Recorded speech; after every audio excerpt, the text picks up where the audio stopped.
Bon, j'ai 4 jours devant moi et j'ai bien envie de me faire un petit week-end moto. Par contre, j'ai rien préparé. Donc dans cette vidéo, on va voir s'il est possible de partir complètement à l'arrache et de quand même prendre du plaisir dans un road trip moto. Alors ce que j'entends dans un road trip à l'arrache, c'est que je passe pas un mois à préparer mon road trip, ni même les endroits où je vais dormir, ou l'itinéraire au mètre près. Non, loin de là. Par contre, ça veut pas non plus dire que je pars avec un sac à dos, un slip et une bouteille d'eau. En fait, j'ai un paquetage de voyage qui est plus ou moins le même si c'est un trip organisé ou pas du tout, et ça évite quand même pas mal de galères et d'imprévus. Mais ça, je vous en parlerai plus tard. Pour cette fois, je me suis quand même fixé 2 objectifs, histoire de savoir dans quelle direction partir. On est début septembre, et le 5, 6, 7, il y a les Alpes Aventure Moto Festival. Pour ceux qui ne connaissent pas, c'est un festival sur le thème de l'aventure à moto, qui se déroule à Barcelonnette. Donc notre deuxième objectif, vu qu'on ne sera pas très loin, ce sera d'aller voir un lever de soleil à la cime de la Bonnette. Et vu que j'ai vraiment pas de chance avec le temps, quand je pars en moto, je pense que ce sera un des objectifs les plus compliqués. Bon allez, j'ai bien assez parlé. Donc je vous propose qu'on se retrouve demain pour essayer de répondre à cette question. Est-ce qu'on peut quand même s'amuser en partant à l'arrache? C'est parti!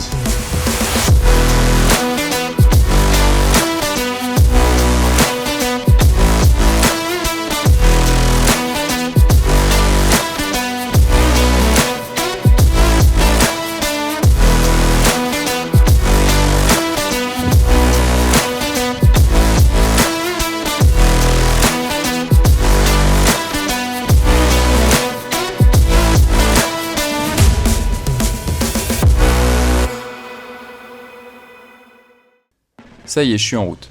La première journée va me permettre de rejoindre Barcelonnette. Mais du coup, comment je vais faire pour faire plus de 400 km sans avoir rien préparé et sans m'ennuyer pour autant?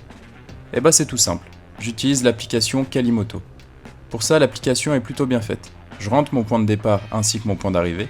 L'application va tracer l'itinéraire, jusque-là heureusement vous allez me dire. Mais là où ça devient intéressant, c'est que l'on peut choisir si l'on veut un trajet super sinueux, rapide sans autoroute ou avec autoroute. Beaucoup de GPS moto actuels ont ces fonctions, mais Calimoto réalise l'exercice plutôt bien. Évidemment, s'il nous fait passer par un endroit où l'on n'a vraiment pas envie de passer, on peut quand même placer des points de passage intermédiaires. Le tout est projeté sur un écran CarPurRide. Enfin, voilà rapidement comment je me guide sans avoir besoin de trop me prendre la tête. Si une vidéo dédiée à mon utilisation de Calimoto vous intéresse, dites-le moi en commentaire.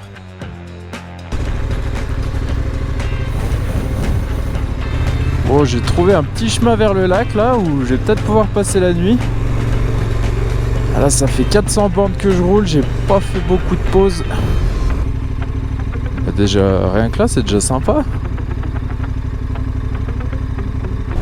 Alors, vu que je suis arrivé plus tôt que prévu, que j'ai déjà trouvé l'endroit où je vais dormir, finalement, je pense que je vais directement aller au Moto Festival, faire un petit tour.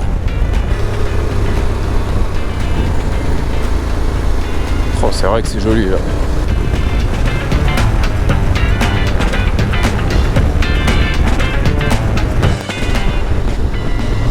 Bon, en tout cas, il y a de la bécane. Hein.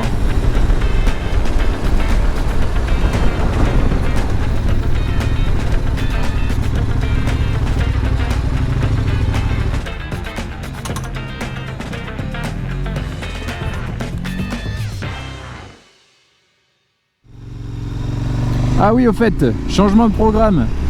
Je vais pas dormir là où je vous ai dit tout à l'heure. Parce qu'en fait, ça fait un petit peu loin du sommet de la Bonnette. J'ai regardé, il y a une bonne heure et demie de route. Donc je me dis que si je dois être au sommet à maximum 6h45, que je dois me lever 1 heure avant pour la route, le temps de plier le campement et tout. Bon, ça me dérange pas de me lever tôt le matin, mais je pense que je vais pas y arriver. Donc du coup, je vais essayer de trouver un endroit où bivouaquer un peu plus proche.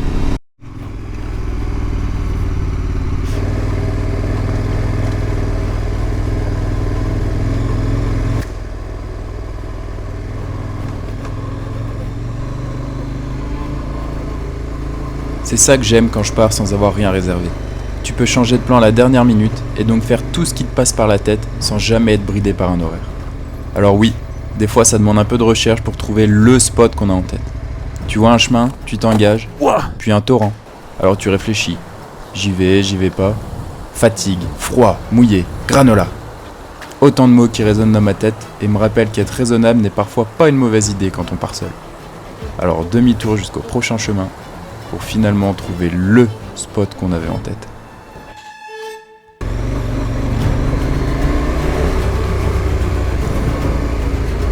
C'est pas le moment d'aller se foutre dans une rivière à 5 degrés là.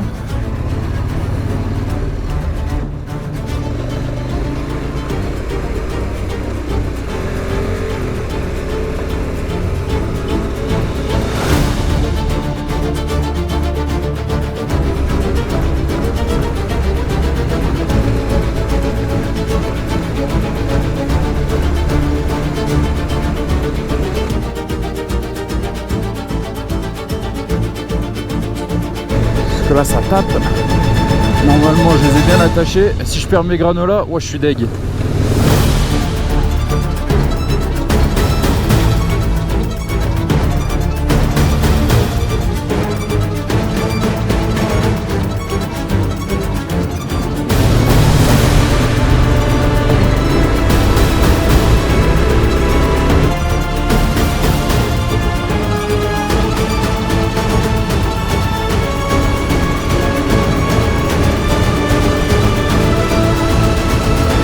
Je demande pas grand chose, un petit terrain juste pour poser ma tente.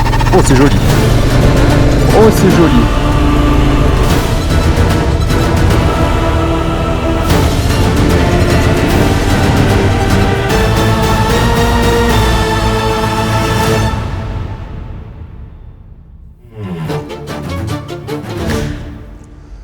Bon ça y est, c'est 18h. J'ai enfin trouvé un spot où bivouaquer, mais je pense que c'est un des meilleurs spots que j'ai vu. Là franchement. Bon alors il y a juste des milliers de mouches autour de ma moto, je sais pas pourquoi. Peut-être parce que j'ai beaucoup transpiré dans ma veste. À mon avis ça doit être ça. Je vais monter le camp tranquillement, puis je vais manger parce que j'ai faim. Je vais manger à midi, j'ai faim. Donc au final 450 km aujourd'hui. J'ai eu le temps d'aller voir un petit peu déjà le festival, voir ce que ça donnait. Ça a l'air d'être énorme. Bon, en introduction, je vous avais parlé de mon pactage que j'emmène à peu près à chaque road trip. Donc je vais vous montrer rapidement ce que moi j'emporte. Donc pour 4-5 jours, voire même une semaine, ça suffit largement. Puis de toute façon, après, si c'est plus qu'une semaine, il y a toujours moyen de trouver des endroits où faire des lessives ou ce genre de choses. Donc, dans un premier temps, ce que j'ai, c'est un sac de couchage. Sac de couchage. Bon alors le mien il est un peu gros parce que je me suis planté quand je l'ai commandé. Il est bien chaud, il est vraiment très chaud. C'est un température confort 5 degrés et moins 15 extrême. Bon, à moins 15 je suis pas sûr qu'il soit réellement efficace quand même. Mais ça fait 1 an que je l'utilise maintenant et franchement j'en suis super content. J'ai pas eu une seule fois froid avec. Une seule fois froid. Donc voilà pour le sac de couchage. Donc ensuite j'ai 2 dry bags, un de 26 litres et un de 35. Donc dans celui de 26 litres, qu'est-ce que je mets? Eh ben je mets déjà un paquet de choses. Et ben en fait je mets tous mes vêtements et le matériel que je suis susceptible de devoir utiliser rapidement. Comme là par exemple j'ai mes affaires de pluie de moto et puis après c'est tous les vêtements en fait. Tous mes vêtements, une trousse de secours. Après là-dedans j'ai quelques petits trucs qui peuvent servir donc pour nettoyer le casque et la visière, un peu de scotch américain, une couverture de survie, des pinces à linge, une corde à linge et puis des sacs poubelles. Ensuite, donc le second sac, donc là ça va être tout ce qui est matériel de bivouac. Donc celui-là, il est beaucoup plus gros, beaucoup plus lourd, c'est pour ça que je le mets en bas. Et même un peu de nourriture, j'emporte toujours pour au moins 1 ou 2 repas, comme là ce soir où du coup j'ai pas forcément eu le temps d'aller faire 2-3 courses avant de trouver le bivouac.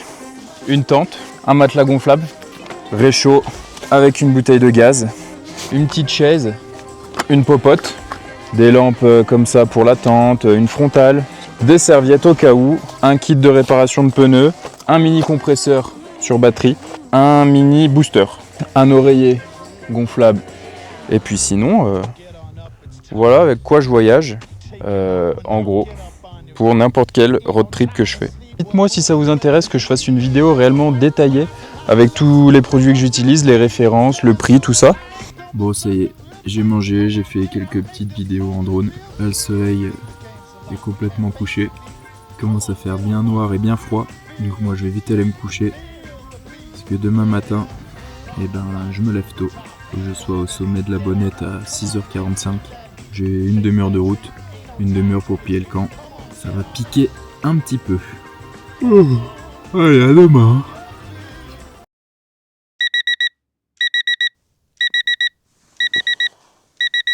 Bon bah allez, 5h20, on va ranger toutes les affaires et puis on est parti. Impeccable bivouac. Oh.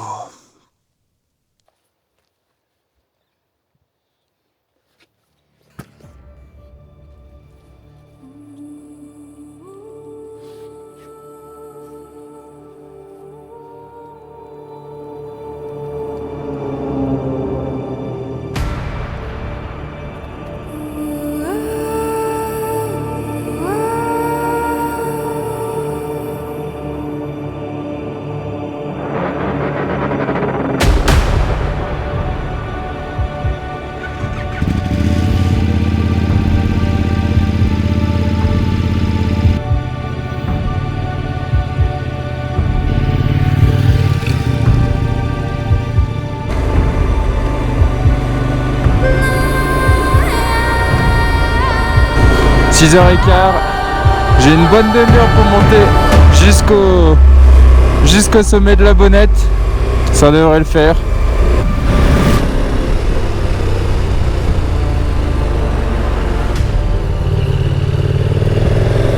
Oh punaise, oh punaise, je suis dans un rêve.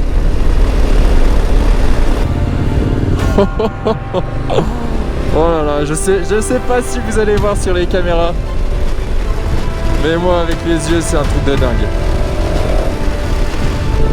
Déjà de jour il est impressionnant ce col. Mais alors là de nuit, oh punaise, wow. Wow. Bon, j'ai failli me faire débouler par des bouquetins, mais oh les bouquetins. Oh là là, non mais... Oh punaise, il y en a encore là-haut. Oh, alors là, je pense que... Ouais, c'est beau, purée. C'est beau, punaise. Ah, il y a déjà du monde. Eh oui, normal.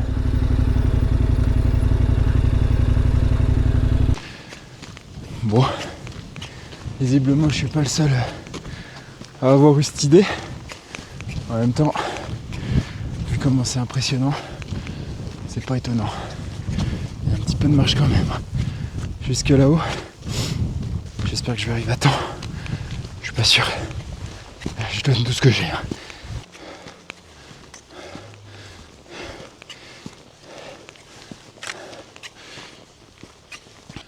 Bon, ça y est.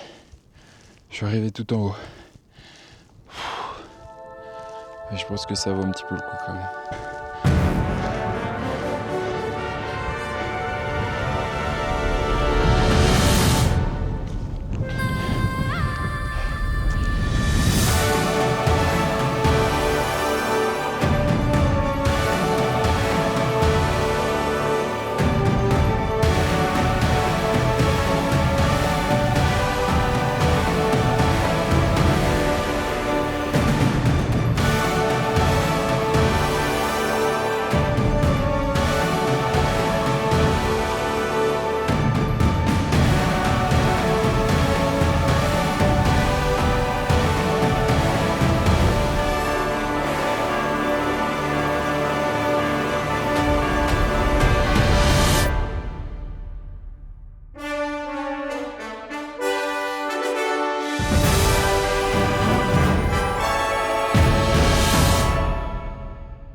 Bon, ça y est les gars.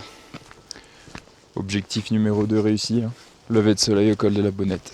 Oh, c'est exceptionnel. J'ai rencontré 2 groupes de motards là-haut. Donc bonjour à eux. Si vous vous reconnaissez, n'hésitez pas à mettre un petit commentaire, ça fera plaisir. Mais là j'ai une chance avec le temps. Un petit peu de vent, mais bon, il fait pas froid, il doit faire 5 degrés. Pas un nuage. Super beau soleil. Ça vaut le coup de se lever à 5 heures. Bon, en tout cas, pour le moment, ça a beau être un road trip à l'arrache, tout est nickel. Par contre, maintenant, je sais pas trop où aller. Je sais pas, j'irai peut-être faire une ou 2 boucles par ici. Et puis de toute façon, j'ai déjà mon bivouac pour ce soir. Donc j'aurai pas besoin de me presser. Je vais pouvoir profiter de la journée avec des petits paysages sympathiques comme ça.